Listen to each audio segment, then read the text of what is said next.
Good day! Today we're going to discuss the fallacies of logic.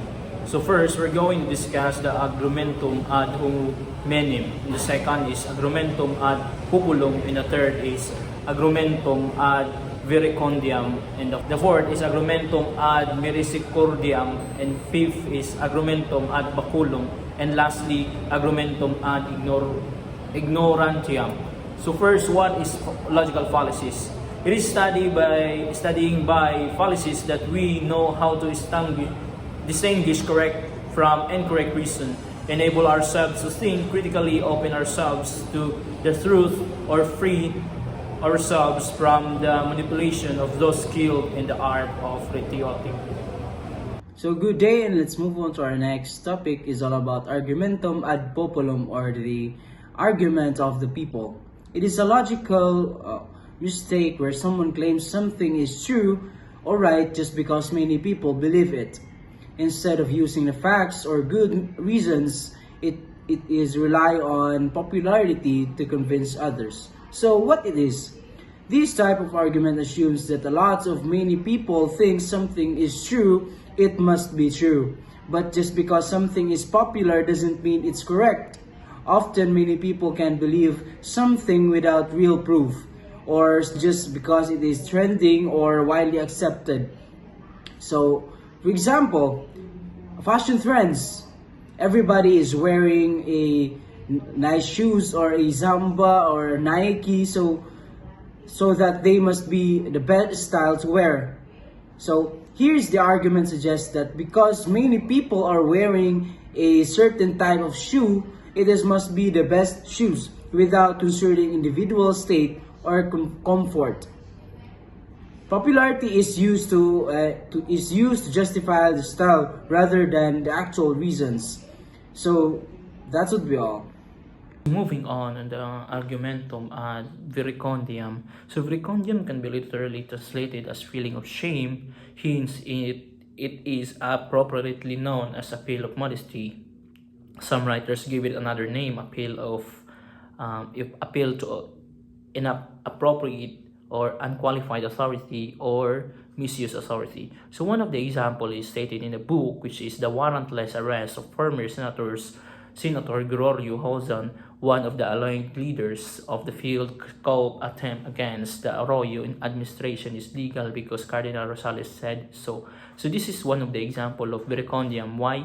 Because it stated that, as we know, Cardinal Rosales is known as a religious, but he claimed or stated a political statement, which is the warrant arrest of Senator Gregorio is illegal, which is outside of his scope or his expertise. So one of the example that I can give is when I always have a vacation, I always serve in our parish, and along that journey, as I always serve, I always use the alb or alba. But along that way, when Father Nathaniel arrived, assigned our parish, he the one who he approached me that using the alb is not good if you are not allowed to use that one if you are not installed as accurate.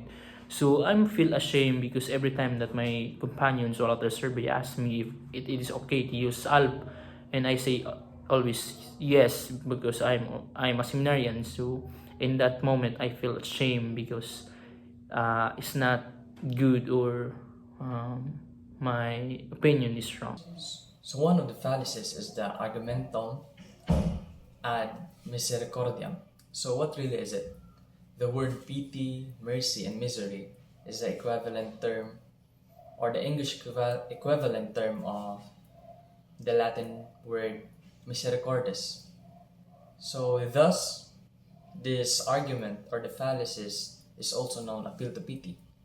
So to further illustrate what is the appeal to pity is that, for example, a person A arises the argument of X, then the person A should receive a pity because of the circumstances that he added Y.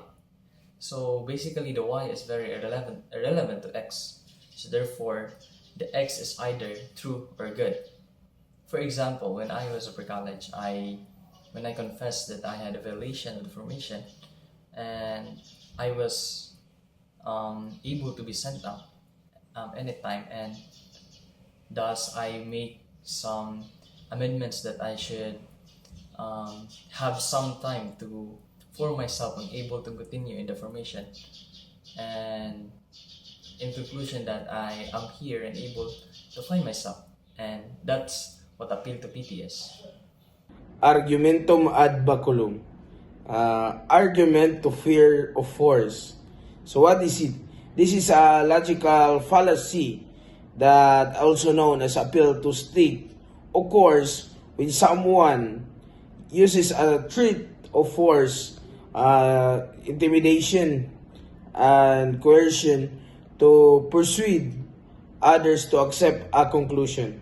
So its concept is in an argumentum ad baculum, the argument essentially says, accept my position, or else implies a negative consequences or threat.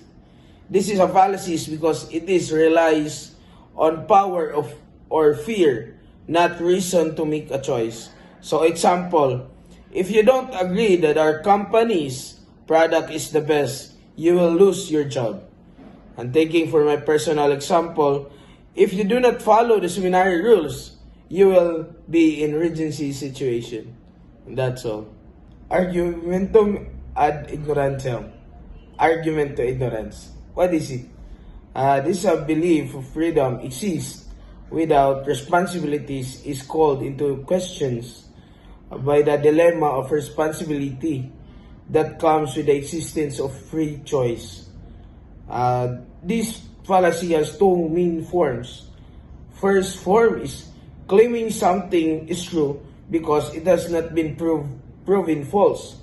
And the second form is claiming that something is false because it has not been proved that it is true. Taking for example, no one has shown conclusive evidence that ghosts are not real, so they must exist. So, and my personal example is me and Kurt walk from Kogon to Limkitkay. I think that the way that we walk to is correct way because Kurt does not said that it was false. In conclusion, these common mistakes avoids clear reasoning by using directions or emotions. Ad hominem attacks a person instead of the argument. Ad populum says something is true because many people believe it. Ad vericodium relies on what an authority says. Ad misericordiam tries to make you feel sorry. Ad baculum uses threats and persuade. And ad ignorantiam assumes something it is just because it hasn't been proven false. And that will be all. Thank you and God bless us all.